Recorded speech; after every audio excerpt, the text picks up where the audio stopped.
The desert stretched out before them like an endless ocean of purple sand. Lieutenant Jake Morrison kept his rifle ready as he moved through the alien landscape. His team had been on this planet for 3 days now. They were here to find the enemy base and mark it for destruction. 12 good men followed him through the darkness. They were the best soldiers Earth had to offer. They were Navy SEALs who never gave up and never left anyone behind. The mission was simple on paper. Get in, find the target, tag it, and get out before sunrise. But nothing was ever simple when fighting the Crithians. These aliens had torn through human colonies like they were nothing. Their war machines could see in ways humans couldn't even imagine. They were smart, fast, and they never stopped coming. Petty Officer Danny Sullivan crouched next to Morrison and checked his scanner. The device was making strange noises. Something was interfering with their equipment. Danny looked up at his commander with worried eyes. He whispered that they had movement coming from the east. Multiple targets were closing in on their position fast. Morrison felt his stomach tighten. They were still 2 kilometers from the pickup point. Their radio had stopped working 3 hours ago. Some kind of pulse weapon had fried all their long-range communications. They couldn't call for help. They couldn't tell anyone where they were. They were alone in enemy territory with hostile forces closing in from all sides. Morrison made a quick decision. He ordered everyone to move toward the canyon. They would make their stand there if they had to. The men moved like ghosts through the alien terrain. Their boots made soft crunching sounds on the crystalline sand.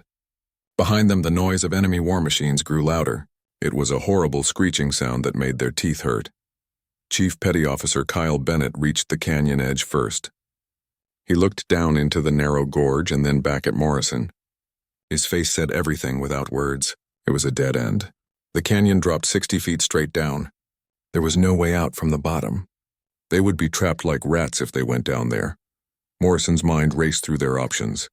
They could try to fight their way back through the enemy lines, but the Crithians had them outnumbered 20-1 at least. They could hold the canyon and hope for rescue. But without radio contact, no one knew they were in trouble. They had maybe an hour before they were completely overrun and destroyed. For the first time in his military career, Jake Morrison thought they might not make it home. He had always believed his team was invincible. They had survived missions that would have killed lesser men. But this time felt different. This time they had run out of luck. He gave the order to set up defensive positions. If they were going to die here, they would take as many aliens with them as possible. The SEALs moved with practice speed. They established overlapping fields of fire and rigged their last remaining explosives. Every man checked his ammunition and prepared for the final fight. Sergeant Lucas Harper looked at his ammunition count and shook his head. He only had 2 magazines left. This was going to get ugly very fast. The other men were in similar situations. They had used most of their ammunition during the 3-day mission. They had maybe a few hundred rounds total for 12 men. Against hundreds of enemies, it wouldn't be enough. The first Crithian scout appeared on the ridge above them. The creature was 8 feet tall and covered in scales that glowed with blue light. It had 4 eyes that locked onto the humans below. The alien opened its mouth and released a shriek that echoed across the desert. It was calling for reinforcements. Within seconds, more aliens appeared. Then dozens more. Then hundreds. The ridge above the canyon became a sea of glowing blue bodies. The Crithians had found them, and now they were bringing their entire army to finish the job. Morrison raised his rifle and put his finger on the trigger. This was it, the end of the line. He thought about his family back home. He thought about all the missions he had survived. He had always known this day might come. Every soldier knew that eventually their luck would run out. But then something changed. A sound rolled across the sky like distant thunder. It started quiet and grew louder with each passing second. Morrison looked up into the darkness. His heart began to pound as he recognized that beautiful sound. It was the roar of twin engines. It was the sound of salvation. Cutting through the clouds like an angel of death, an A-10 Thunderbolt dropped into view. The aircraft's distinctive shape was unmistakable. Its twin engines sat high on the rear fuselage. Its nose held the most devastating gun ever mounted on an aircraft. The Warthog had arrived, and it was ready for war. Morrison started to laugh despite their desperate situation. He couldn't help himself. They had been seconds away from their last stand. They had been preparing to die fighting. And now, out of nowhere, the cavalry had arrived. Someone up there was watching over them. Someone had heard their silent prayers and sent help. The A-10 dropped below the cloud cover and lined up for its attack run. Morrison could see the pilot in the cockpit. He didn't know who was flying that aircraft, but he would owe them his life. They all would. Every man in his team would go home to their families because one pilot had decided to come find them. The Crithians on the ridge saw the aircraft too. They began firing their energy weapons at the incoming threat. Blue bolts of light streaked across the night sky. But the A-10 didn't slow down. It didn't turn away. It came straight at them like a freight train that couldn't be stopped. Morrison grabbed his rifle tighter and waited. In a few seconds, the world was about to explode into chaos. The battle was about to begin. And for the first time since they had been trapped, Jake Morrison believed they might actually survive this night. Captain Emma Blake had been flying combat missions for 8 years, but she had never felt fear like this. The distress beacon had come through weak and broken. A SEAL team was trapped somewhere below with no way out. The message had barely reached her carrier before cutting out completely.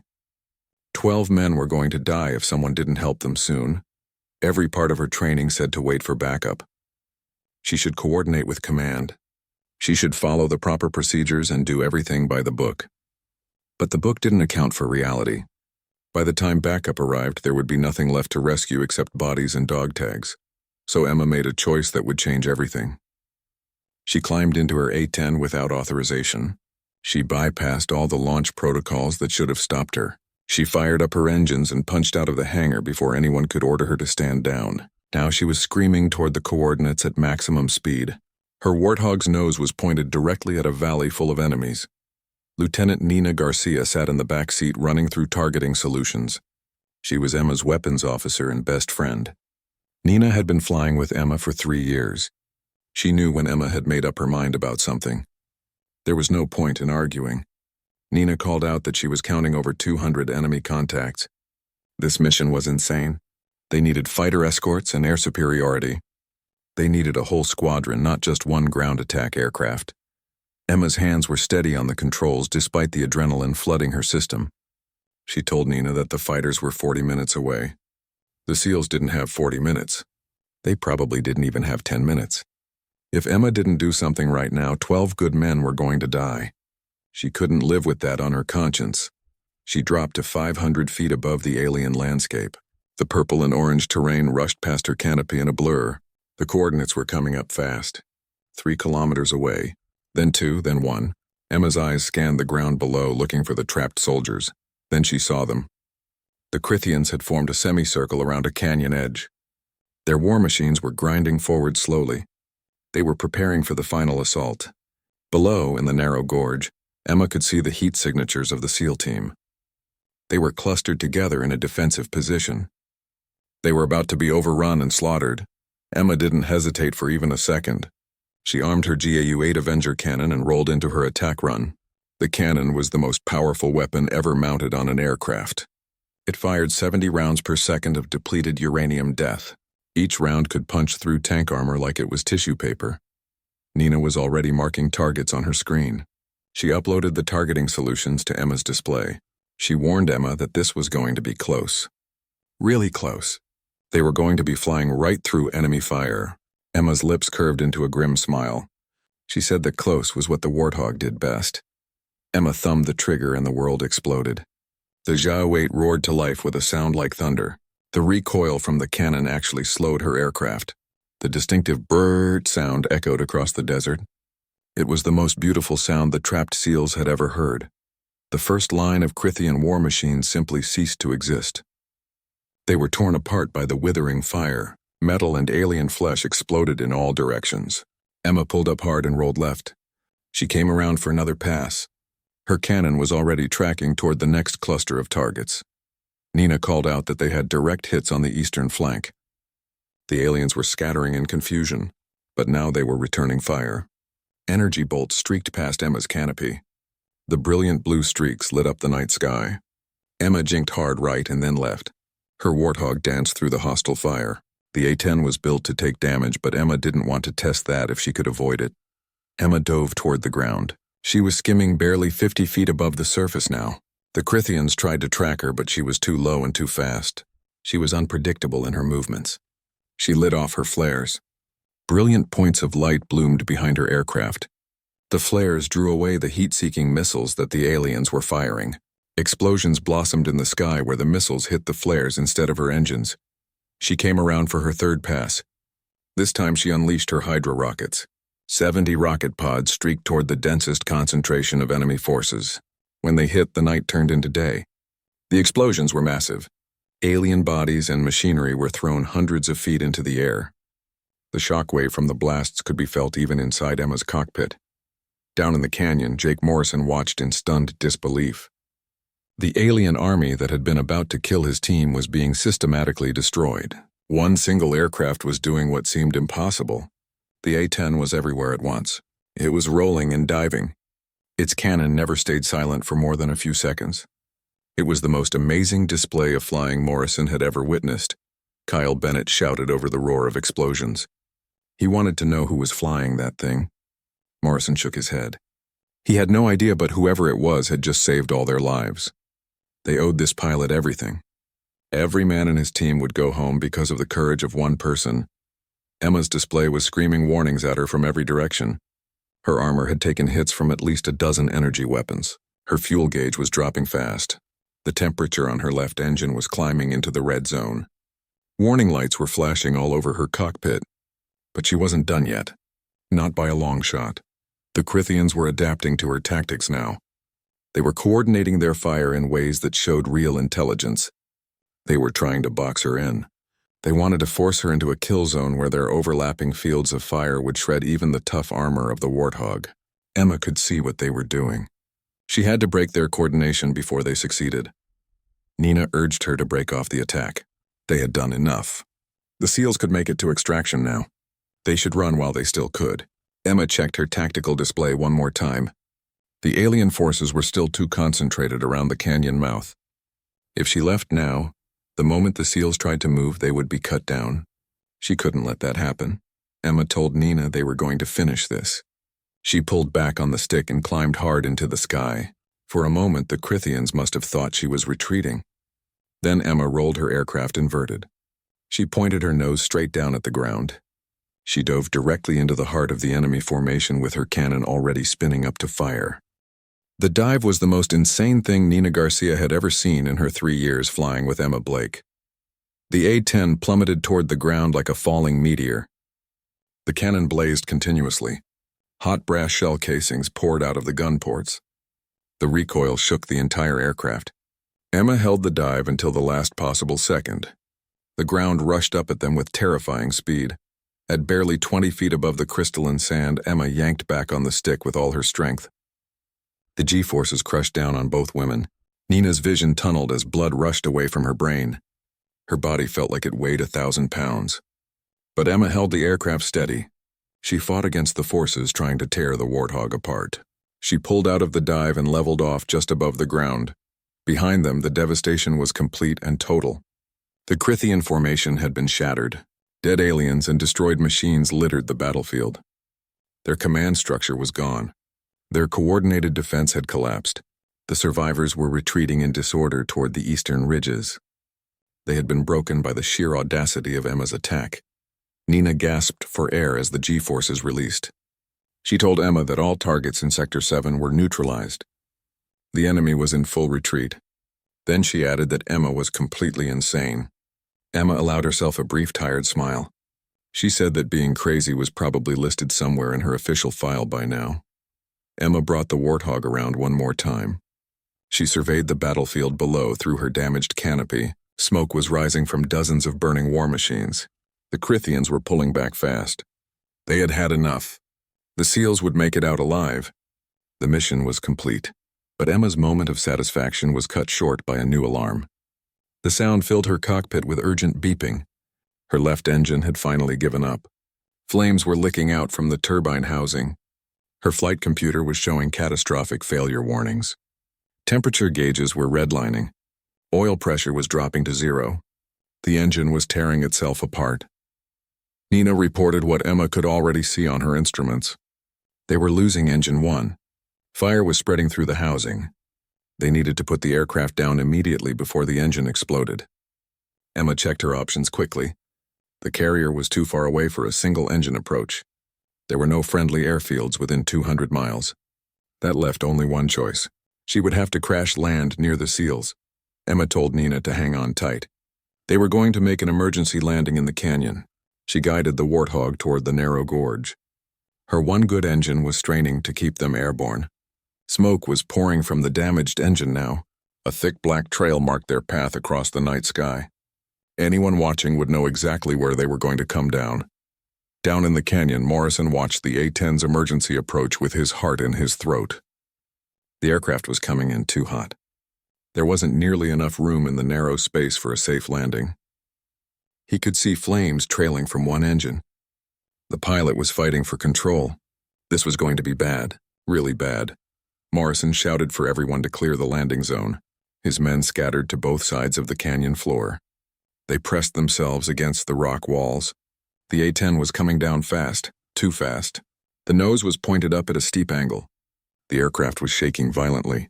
It looked like it was about to break apart in midair. Emma fought the controls with every ounce of strength she had. The Warthog was bucking and shaking like a wild animal. The flight stick felt like it was made of concrete. Warning alarms were screaming at her from every system. At the last second before impact, Emma killed her remaining engine. She used the aircraft's forward momentum to guide it down. It was a controlled crash more than a landing. The A-10 hit the canyon floor hard. The landing gear collapsed immediately on impact. Metal screamed and tore. The aircraft skidded across the rocky ground in a shower of sparks and debris. It slid sideways for what seemed like forever. Finally, it came to rest against the far wall of the canyon. A huge cloud of dust and smoke billowed up around the wreckage. For a moment, everything was silent. The SEALs stared at the crashed aircraft.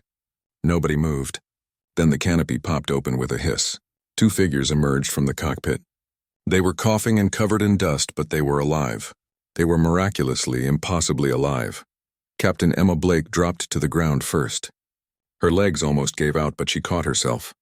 She pulled off her helmet and looked at the stunned SEAL team surrounding her. Her short dark hair was plastered to her head with sweat. Her face was smudged with smoke and dust. Her flight suit was torn in several places. She looked like she had just been through hell. Because she had, Emma managed a tired smile. She apologized for the rough landing. She said it had been a long night. Her voice was hoarse from breathing smoke. Morrison stared at her in disbelief. This woman had just flown into a war zone alone. She had destroyed an entire enemy formation. She had crashed her aircraft to save his team. And now she was apologizing for the landing. Morrison stepped forward and extended his hand. He introduced himself as Lieutenant Jake Morrison from SEAL Team 5. He thanked her formally for what she had done. He said he didn't know how to properly express his gratitude. She had saved his entire team. They all owed her their lives. Nina Garcia climbed down from the cockpit more slowly. She was favoring her left side and wincing with each movement. Morrison noticed immediately. He asked if she was injured. Nina said it was just bruised ribs. Nothing serious. They had bigger problems to worry about. The crash had just painted a giant target on their location. Every Crithian in the area would be coming to investigate. Danny Sullivan approached with his scanner active. He confirmed Nina's warning. Multiple enemy contacts were reforming to the north and east. They had maybe 20 minutes before the aliens arrived in force. Probably less. They needed to move immediately if they wanted to survive. Morrison's tactical training kicked in automatically. He started giving orders to his team. Kyle Bennett would take point position. Lucas Harper would help Nina since she was injured. Everyone else would form a defensive formation around them. They had 15 kilometers to travel to reach the extraction point. It was going to be a long, dangerous march. Emma pulled her sidearm from the wreckage and checked the magazine. It was fully loaded. She told Morrison they actually had 16 kilometers to go. The extraction point had been moved while she was in the air. Command had adjusted the location due to enemy activity. The situation kept getting worse. Morrison's jaw tightened. This mission was turning into a nightmare that wouldn't end. He asked Emma if she could run 16 kilometers. Emma looked back at him with tired eyes. She asked if he could keep up with her. Despite their desperate situation, several of the SEALs chuckled. Morrison found himself grinning. This pilot had spirit. He liked that. Morrison gave the order to move out. The group climbed out of the canyon using ropes and sheer determination. They hauled themselves over the edge one by one. Kyle Bennett reached the top first and immediately put 2 rounds through an alien scout. The Crithian dropped before it could raise an alarm. But more would be coming soon. The clock was ticking. They started moving fast across the alien landscape. The SEALs set a punishing pace that tested everyone's endurance. Emma kept up despite her shorter legs. She had to work twice as hard as the men, but she never complained. She never asked for a break. She just put her head down and kept running. Behind them, the sound of pursuit grew steadily louder. The Crithians were coming, and they were bringing everything they had.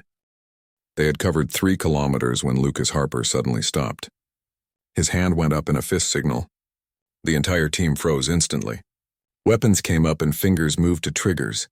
Morrison moved forward quietly to Harper's position. He looked at what had stopped his sergeant and cursed under his breath. The terrain ahead opened into a wide, flat plain that stretched for miles in every direction. Right in the middle of that plain stood a Crithian war fortress. It was a mobile command center the size of a city block. The structure sat on 6 enormous mechanical legs that could carry it across any terrain. Weapon systems bristled from every surface. Sensor arrays swept the area in constant patterns. The fortress looked like something out of a nightmare. It was designed to kill anything that came near it. Harper spoke quietly. There was no way around the fortress without adding hours to their journey. If they tried to cross the open plain, the fortress sensors would detect them instantly. Its weapons could level everything for miles. But if they went the long way around, they would miss their extraction window. The transport would leave without them. They would be stranded in enemy territory with no way home. Morrison studied the fortress through his rifle scope. It was massive and heavily armored. Its sensor array covered at least 5 kilometers in every direction. Nothing could cross that plain without being seen. Danny Sullivan stated the obvious. They couldn't fight that thing. They would be dead before they got within a kilometer of it. But they also couldn't go around it. They were trapped between the fortress and the pursuing enemy forces. Emma had moved up beside Morrison. She was studying the fortress with a thoughtful expression on her dirty face. She said they couldn't fight the fortress directly, but they could blind it. Morrison turned to look at her with interest. He asked what she was thinking. Emma pointed to the sensor array on the eastern side of the fortress. It was a cluster of dishes and antennas that looked like a metal forest. Emma explained that the entire defense network ran through that array. The sensors were the eyes and ears of the fortress. If they took out that array, the fortress would be operating on backup systems only, local sensors instead of the long-range detection. Their range would drop from 5 kilometers to maybe 100 meters. The fortress would be effectively blind. Morrison saw the logic immediately. But he also saw the problem. He asked how they were supposed to destroy a heavily armored sensor array from 1,500 meters away. They only had rifles and pistols. They didn't have anything that could reach that far with enough power to cause real damage. Emma's smile was predatory. She said, "Who mentioned anything about using small arms?" Emma reminded them that her Warthog had carried 4 Maverick missiles. 2 of them had failed to launch during the battle. They were still attached to the wing pylons back at the crash site. The missiles were armed and ready. If they could retrieve them, they would have the firepower to take out the sensor array. Maybe even damage the fortress itself. Nina Garcia's eyes went wide. She reminded Emma that those missiles were already armed and dangerous. If they tried to remove them without the proper equipment, they could trigger the warheads. They could blow themselves up trying to disarm them. Emma agreed it was risky, but she had done it before in training. It could be done if they were careful. Morrison made his decision quickly. He ordered Kyle Bennett and Lucas Harper to go with Emma. They would return to the crash site and retrieve the missiles. The rest of the team would stay here and set up an observation post. They had 30 minutes to complete the mission. Not a second more. Every moment they waited increased the danger. Emma, Kyle, and Lucas made the return journey at a full sprint. They pushed their bodies to the limit. When they reached the canyon, Emma climbed onto the Warthog's damaged wing. Her hands moved with practiced efficiency over the missile mounting brackets. She worked quickly but carefully. One wrong move could kill them all. Kyle kept watch on the canyon rim. His rifle was ready. He asked Emma if she had really done this before. Emma grunted as she worked on a stubborn bolt. She admitted she had done it once in training. Kyle asked how that went. Emma said it went badly. The training missile had almost exploded. Kyle said that wasn't very reassuring. Emma grinned despite the tension. She pointed out that she had survived. That had to count for something. The first Maverick came free with a metallic clunk that made everyone flinch. Nobody breathed for several seconds. When nothing exploded, Emma carefully handed the heavy missile down to Lucas. He took the 200-pound weapon like it was made of delicate glass. He cradled it gently while Emma worked on the second missile. The second Maverick was stuck. The mounting bracket had been damaged in the crash. Emma had to use a piece of debris as a lever. She pried at the bracket while sweat poured down her face. The metal groaned and bent. She put all her weight on the lever. The bracket had to give way or they were out of options. Kyle suddenly called out a warning. They had company. Crithian scouts were appearing on the canyon edge. At least a dozen of them. Their weapons were already tracking toward the humans below. Kyle opened fire immediately. His shots were precise and controlled. He dropped 2 aliens before they could shoot back. But more were coming. They were about to be overrun. Emma gave one final desperate pull on the lever. The bracket snapped free with a loud crack. The missile dropped into her waiting arms. She almost fell from the wing but caught her balance at the last second. She shouted for them to run. They grabbed the missiles and sprinted out of the canyon. Energy bolts hit the ground behind them. Explosions threw up fountains of dirt and rock. They ran as fast as they could with the heavy weapons. Morrison saw them coming through his scope. He could see the Crithian scouts in pursuit. The enemy was gaining ground. They were going to catch Emma and the others before they reached safety. Morrison made a quick calculation. He asked Danny Sullivan for the range. Danny said 1,200 meters and closing. It was at the extreme edge of their effective range, but they could make the shot. Morrison waited for the right moment. He needed the pursuing aliens to get close enough for accurate fire. But if he waited too long, they would kill Emma and his men. It was a delicate balance. He watched through his scope as the distance closed. 1,100 meters, 1,000, 900. He gave the order to fire. The SEAL team opened fire as one unit. Their shots were synchronized and deadly accurate. The lead Crithian scouts went down in the first volley. The survivors scattered, looking for cover that didn't exist. More shots rang out. More aliens fell. The pursuit broke apart in confusion. The survivors retreated back toward the canyon. Emma and her companions reached Morrison's position and collapsed on the ground. They were gasping for breath. Emma still held her missile like it was the most precious thing in the world. She had run over 3 kilometers while carrying 200 pounds of armed explosive. Her arms were shaking from the strain, but she had made it. Morrison looked at the 2 missiles lying on the ground. He asked Emma if she could really make the shot from this distance. Emma took a moment to catch her breath. Then she nodded. The Mavericks were fire-and-forget weapons. Once she designated the target and launched, the missile's guidance system would do the rest. The question was whether they could get a solid lock at 1,500 meters range. Nina Garcia was already working. She was pulling equipment from her survival pack. She said she could build a targeting system using parts from her flight computer and one of the tactical scopes. It wouldn't be pretty, but it should work. She just needed 5 minutes. Morrison told her she had 3. They were running out of time fast. Nina Garcia worked with intense focus while the SEALs maintained their defensive perimeter. Her hands moved quickly over the components. She was connecting wires and circuits in ways they were never designed to be used. The device she was building looked like it had been assembled from junk. But Nina knew what she was doing. She had been working with targeting systems for years. Around them, the sound of Crithian forces gathering grew louder by the minute. The aliens were massing for another assault. They knew the humans were trapped here. It was only a matter of time before they attacked in overwhelming numbers. Danny Sullivan called out that he was picking up at least 50 contacts moving into position. The enemy would be on them in minutes. Nina finished her work and held up the makeshift targeting device. She announced it was done. It wasn't pretty, but it should work. She warned that they would only get 1 shot with each missile. If the guidance system failed, they would be out of options. Emma took the device and examined it carefully. She had to trust Nina's work. There was no time for testing or second-guessing. Emma lined up the targeting reticle on the Fortress sensor array.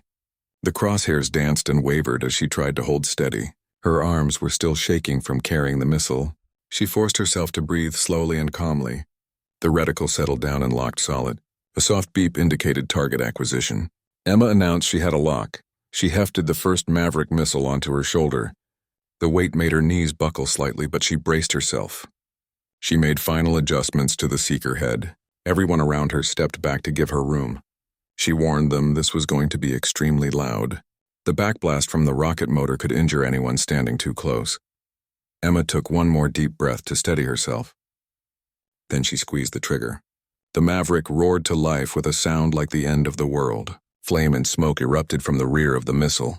The rocket motor ignited in a brilliant flash. The missile leaped forward from the launcher. Emma was thrown backward by the recoil. Kyle caught her before she fell. The Maverick streaked across the plain in a trail of white smoke and fire. For a heart-stopping moment, it seemed to waver off course. Morrison's breath caught in his throat. Then the missile's guidance system made a correction. The Maverick adjusted its trajectory and flew straight and true toward the target. It closed the distance in seconds. The explosion was spectacular and devastating. The sensor array disintegrated in a massive fireball. Shrapnel and debris flew in every direction. The entire fortress shuddered from the impact. Secondary explosions rippled across the structure as power conduits overloaded.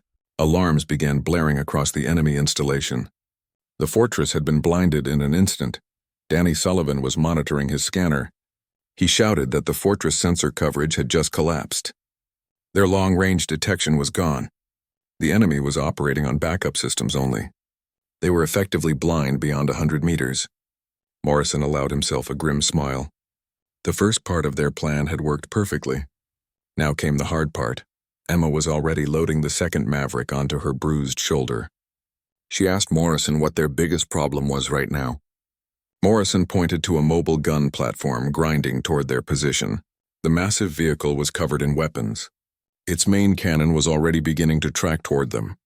He estimated they had maybe 30 seconds before it found their exact location and opened fire. When that happened, this entire area would be leveled. Emma's expression was grim. She said not today. She locked the targeting system onto the gun platform. The reticle settled on the vehicle's ammunition storage. If she could hit that, the entire platform would go up like a bomb. She steadied herself and fired the second missile. The Maverick flew true and slammed directly into the platform's magazine. The resulting explosion was even bigger than the first. The gun platform simply ceased to exist. It was replaced by a massive fireball that rose hundreds of feet into the air. Burning debris rained down across the battlefield. The shockwave could be felt even at their position 1,500 meters away. Pieces of the destroyed vehicle were thrown incredible distances. Morrison gave the order to move immediately. This was their chance to cross the plain while the enemy was in chaos. The team broke from cover and ran at full speed. They used the smoke and confusion as concealment.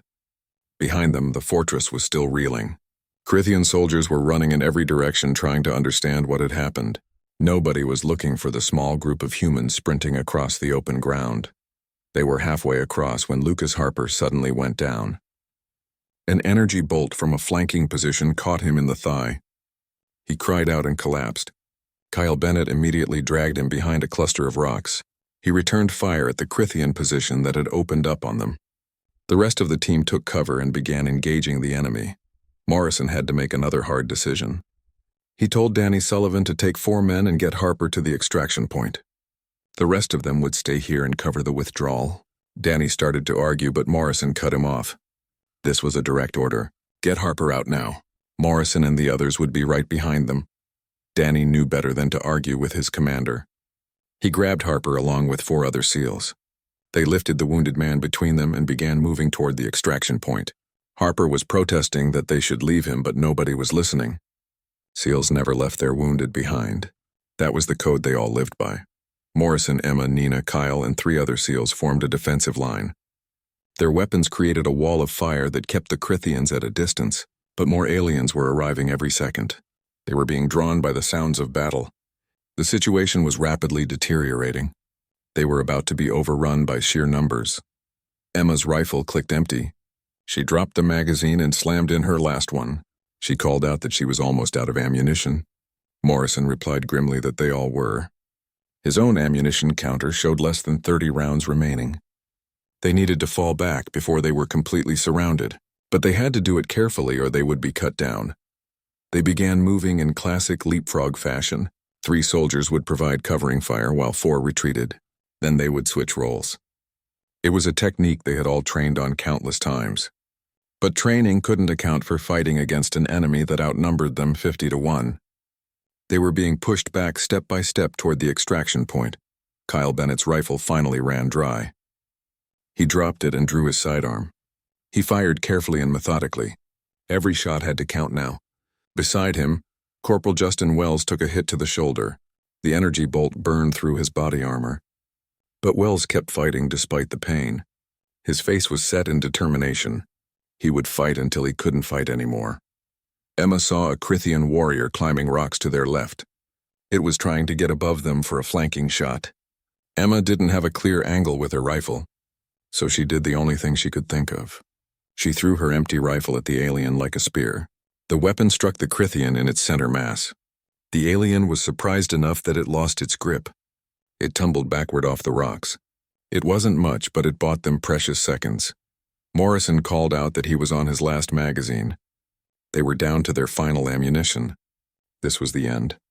They had fought as hard as they could, but the numbers were overwhelming. Then Morrison heard the most beautiful sound. It was the deep, thunderous roar of engines. Big engines, much bigger than an A-10. Morrison looked up and his heart soared. 3 Colonial Marine dropships were screaming across the sky.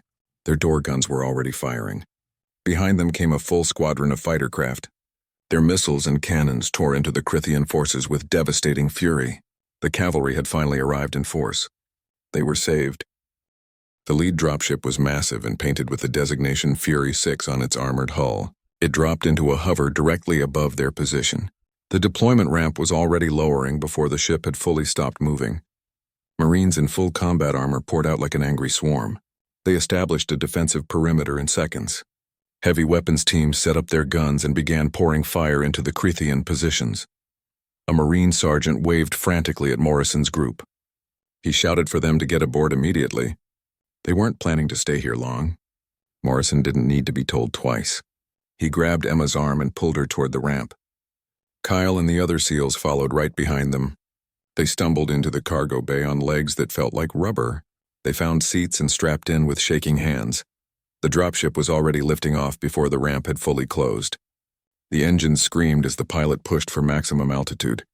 Through the open door, Emma could see the fighter squadron making devastating strafing runs. Their weapons lit up the night like a fireworks display.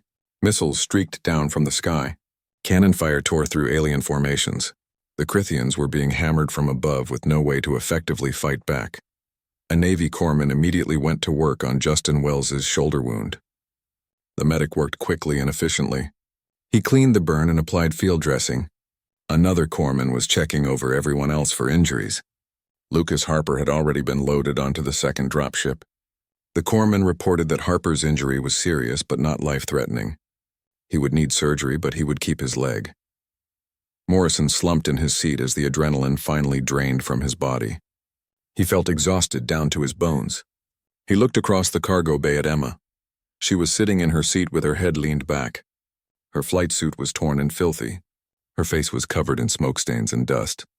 Her hair was a mess. She looked absolutely terrible. But to Morrison, she looked like the most amazing person he had ever seen. Morrison spoke formally over the engine noise. He said he didn't know how to properly thank her for what she had done tonight. She had saved his entire team. She had risked everything to help soldiers she didn't even know. That kind of courage was beyond description. That kind of selflessness was rare even in the military. He owed her a debt he could never repay. Emma waved off his thanks uncomfortably. She said she was just doing her job. It was what anyone would have done in her situation. Morrison shook his head firmly. Kyle Bennett spoke up from his seat. He said what Emma did was way beyond any job description. She had gone rogue and disobeyed orders.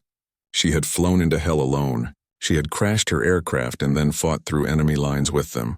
That wasn't standard operating procedure for anyone. Nina Garcia laughed weakly from her seat. She told them they should have heard the radio chatter when Emma launched without authorization. The air boss had nearly had a complete breakdown. Half the carrier command staff was screaming for her arrest.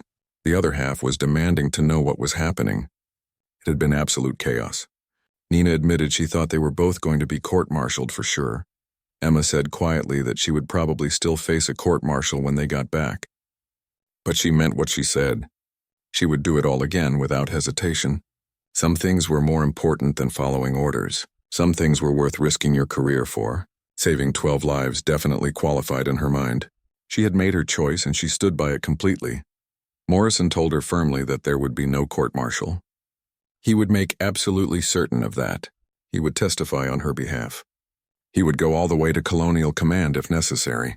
And if they didn't give her a medal for her actions, he would raise hell until they did. Every man on his team would back him up. They owed her their lives.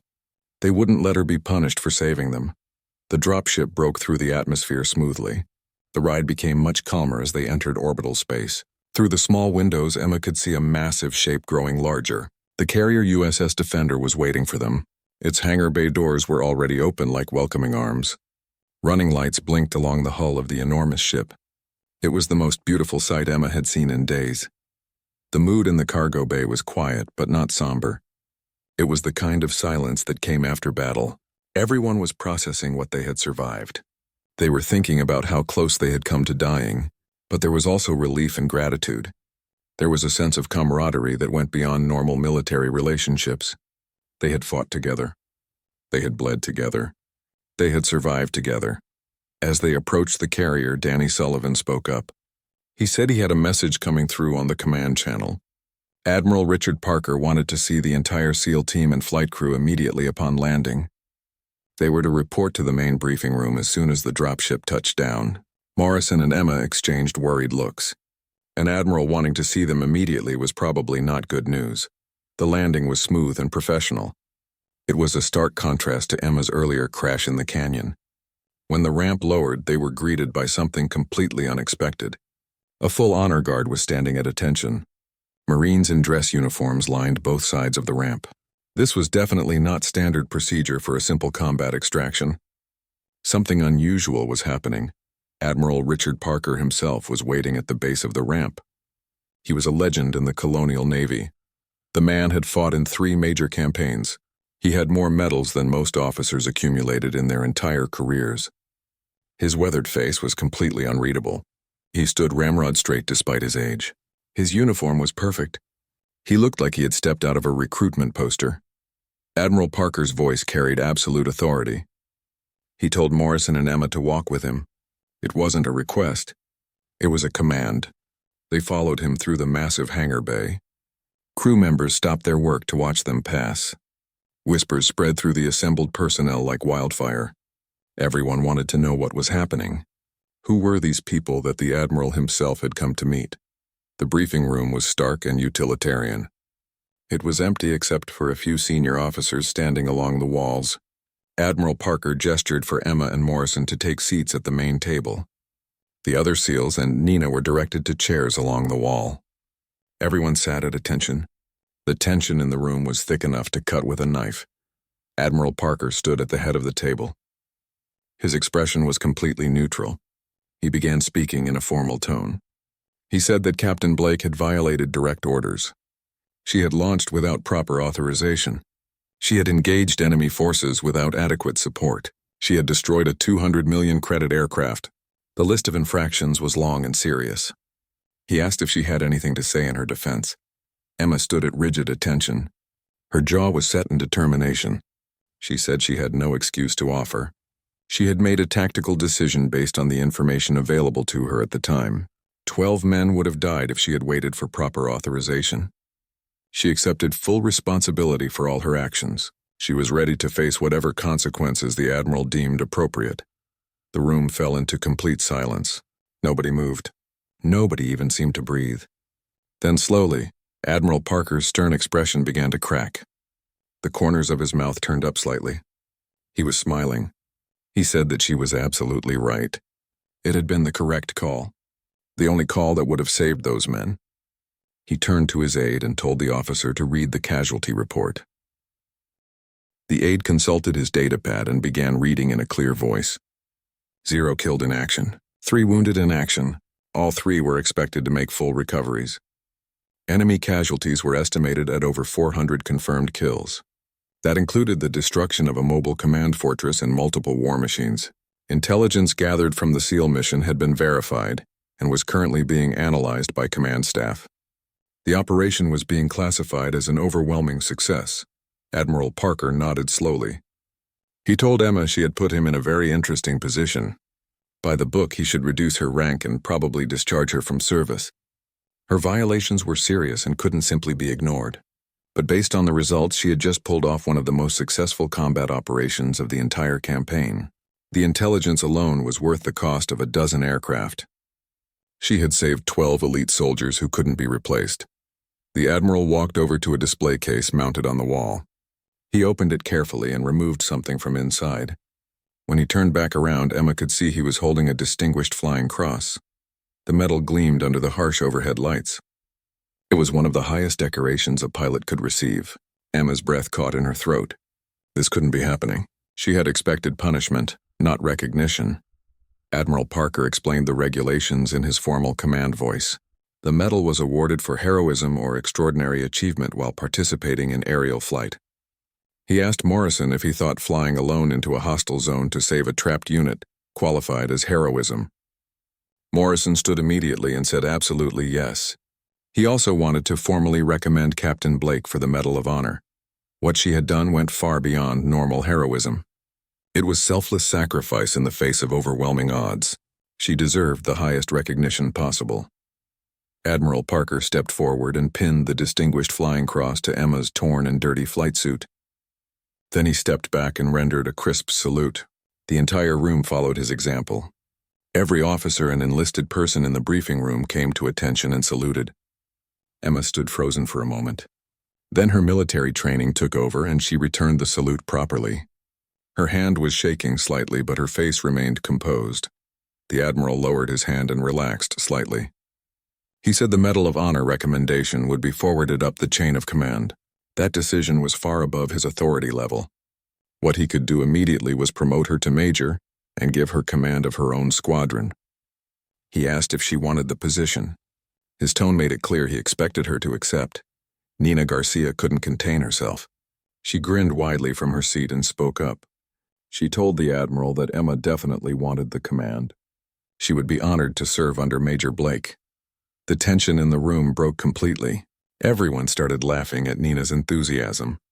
Even Admiral Parker allowed himself a small smile. He had a feeling these two pilots were going to cause him more headaches in the future, but they were the kind of headaches a commander could live with. Admiral Parker had one more announcement to make. He was permanently attaching Emma's new squadron to SEAL Team 5 operations. It seemed they worked exceptionally well together. Lieutenant Morrison would coordinate directly with Major Blake on all future air support missions. The partnership that had been forged in combat would continue. Morrison smiled genuinely for the first time since the briefing began. He said he was looking forward to it very much. The weeks that followed were intense and busy. The USS Defender remained in orbit around the planet, providing ongoing support for ground operations. The destruction of the mobile fortress had decapitated the Crithian command structure. Colonial forces were pressing their advantage hard. They were pushing the aliens back on every front. The tide of the war was turning in humanity's favor. Emma threw herself into her new role as squadron commander. She was given 12 pilots to lead. All of them were experienced combat veterans. All of them had volunteered specifically to fly under her command. Word of the rescue mission had spread throughout the carrier. Emma Blake had become something of a legend. Pilots wanted to learn from her. They wanted to be part of her squadron. She ran her squadron with high standards, but she was always fair. She pushed her pilots to think tactically and plan carefully. She went over every mission detail multiple times before deployment. She made sure everyone understood their roles and responsibilities, but she also listened to their input and valued their experience. She built a team rather than just commanding subordinates. Jake Morrison became a regular visitor to the air wing section of the carrier. Officially, he was there to coordinate operations and plan missions. But Emma suspected there was more to his frequent visits than just business. They spent hours going over tactical maps and discussing strategies. They debated the best approaches to various scenarios. Their professional relationship was built on mutual respect and trust. One evening, Emma was working late in the planning room when Jake appeared in the doorway. He asked if she had a minute to spare. Emma looked up from the mission files scattered across her desk. She smiled and said that for the man who recommended her for the Medal of Honor, she could probably spare a minute. Jake laughed and stepped into the room. He had something he wanted to show her. They walked through the quiet corridors to the observation deck. It was late in the ship's cycle and few people were around. The observation deck was a peaceful area with large windows that looked out over the planet below. From this height, the purple and orange landscape looked almost beautiful. The scars of war were invisible from orbit. It looked like a peaceful world rather than a battlefield. Jake pulled something from his pocket as they stood at the window. It was a small metal object that caught the light. Emma recognized it immediately as a sealed trident. The distinctive insignia was unmistakable. It represented brotherhood and dedication. It represented the bond between warriors who fought together. Jake explained that his team had voted unanimously. They wanted Emma to have this. She was one of them now. She had earned her place among them through blood and fire. Emma took the trident with trembling hands. She knew what this meant to the SEALs. The brotherhood was sacred to them. This wasn't just a piece of metal. It was acceptance into a family. It was recognition that went deeper than any official medal. She told Jake quietly that she didn't know what to say. She was genuinely moved by the gesture. Jake simply said that she should keep watching their backs. They had many more missions ahead. He slept better at night knowing she was in the air above them. Emma pinned the trident to her flight suit right next to her new medal. She wore both with equal pride. They stood together in comfortable silence for a long while.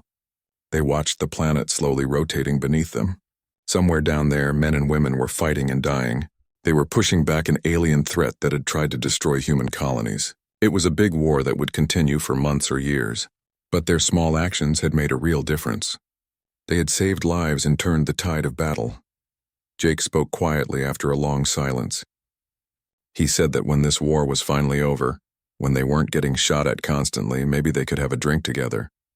Off duty, just two people talking, not discussing missions or tactics or military matters, just getting to know each other as people rather than soldiers. Emma looked at him and saw genuine interest in his eyes. She saw someone who understood what she had been through, someone who had fought beside her and survived. She smiled and said she would like that very much. Assuming they both survived long enough to see the end of the war. Jake grinned and said that with her covering him from the air, he liked his chances of survival considerably. The mission Emma led the next day went exactly according to plan. That was almost unheard of in military operations. Things usually went wrong in combat. Equipment failed. Intelligence was inaccurate. The enemy didn't follow expected patterns. But this time everything worked perfectly. Emma's squadron provided devastating close air support while Jake's SEAL team hit their target. They destroyed a major Crithian supply depot. The amount of war material they eliminated would set the enemy offensive back by months. It was a textbook perfect operation. But what happened in the months that followed became the foundation of military legend. The partnership between Emma's air squadron and Jake's SEAL team continued and deepened. They conducted dozens more missions together over the following months. They developed a level of trust and coordination that other units envied. They could read each other's intentions with minimal communication. They worked together like parts of a single organism. They became the most effective combined unit in the entire theater of operations.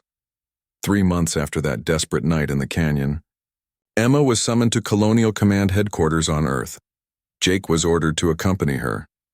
They both wore their formal dress uniforms. They were both nervous about what was coming. The summons had been vague but official. When Colonial Command called you personally, it was either very good or very bad. There was rarely anything in between.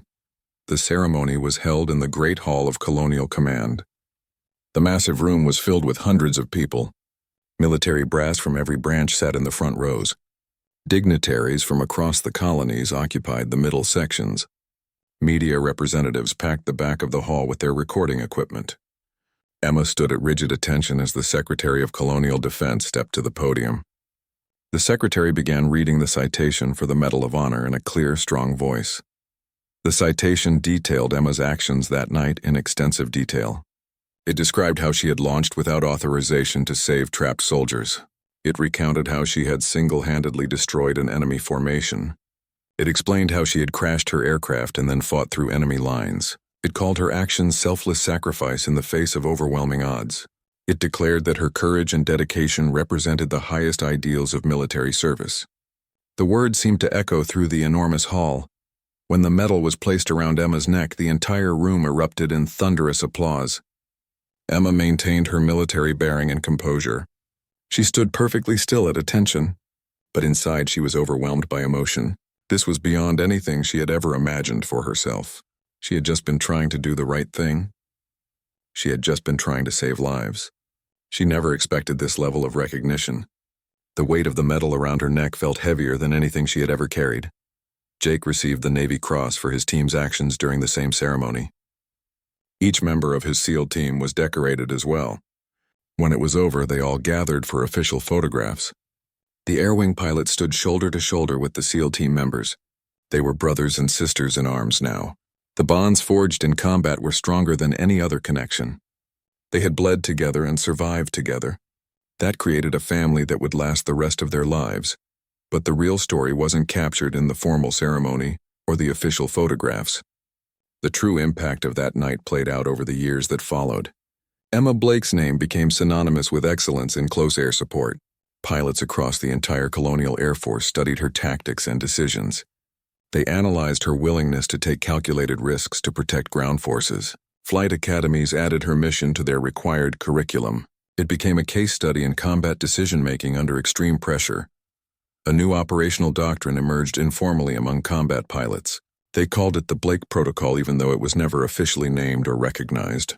The protocol emphasized rapid response to troops in danger. It stressed aggressive support for ground forces over personal safety. It valued results over rigid adherence to procedure. Commanders initially resisted this informal doctrine, but they couldn't argue with the results.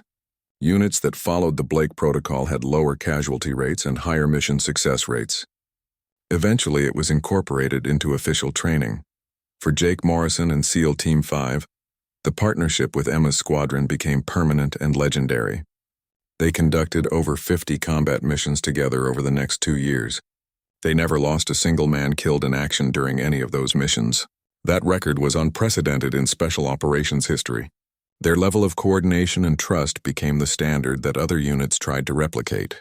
When Jake was eventually promoted to commander and given his own SEAL task force, Emma was promoted to colonel. She was put in charge of all close air support operations for the Colonial Marines. Their careers continued to advance together. They did eventually get that drink Jake had suggested. They got many drinks together over the following months and years. Their relationship evolved naturally from professional respect to genuine friendship. Then it deepened into something more profound. They understood each other in ways that civilians could never comprehend. They had seen each other at their worst and their best. They had faced death together and survived. That created a bond that went beyond normal relationships.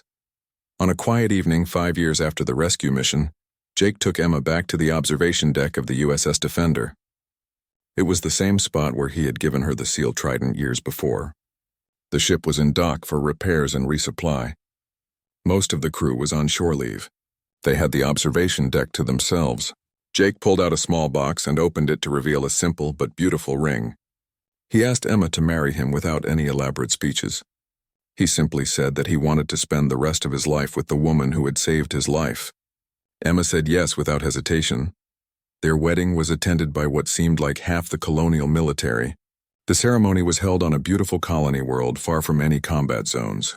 Kyle Bennett served as Jake's best man and gave a hilarious speech. Nina Garcia was Emma's maid of honor and told embarrassing stories about their flight training days. The reception was loud and joyful. SEALs and pilots competed to tell the most outrageous stories about the bride and groom. There was laughter and dancing and celebration that lasted well into the night. But there was one moment during the reception that captured everything perfectly. A young pilot who hadn't been there that night raised his glass for a toast. He had heard the stories countless times from the veterans. He called out that they should toast Major Blake. Then he corrected himself with a grin and said Colonel Blake. He declared that she had proved something important that night. When SEALs needed saving, they called the Air Force for help. The room exploded in laughter and good-natured ribbing between the different branches. Jake stood and raised his own glass to respond to the toast. He called for everyone's attention. He said they should toast his wife.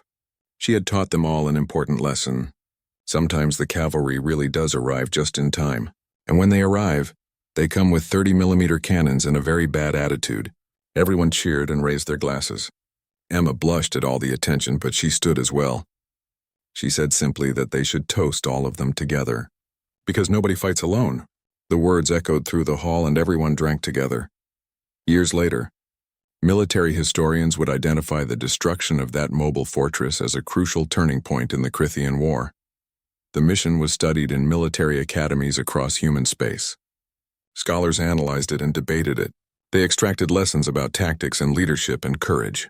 Books were written about that night. Documentaries were produced.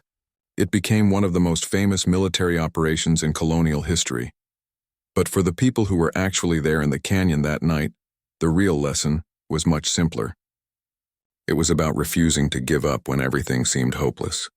It was about going beyond duty when lives were at stake. It was about risking everything to protect those who couldn't protect themselves. Those were the values that mattered. Those were the principles worth dying for. Emma Blake retired from the Colonial Air Force as a brigadier general. She was one of the most decorated pilots in human history. Her uniform held more medals than it had room to display properly. Jake Morrison retired as an admiral after leading naval special warfare through some of the most challenging campaigns in history. They settled together on a peaceful colony world far from any front lines.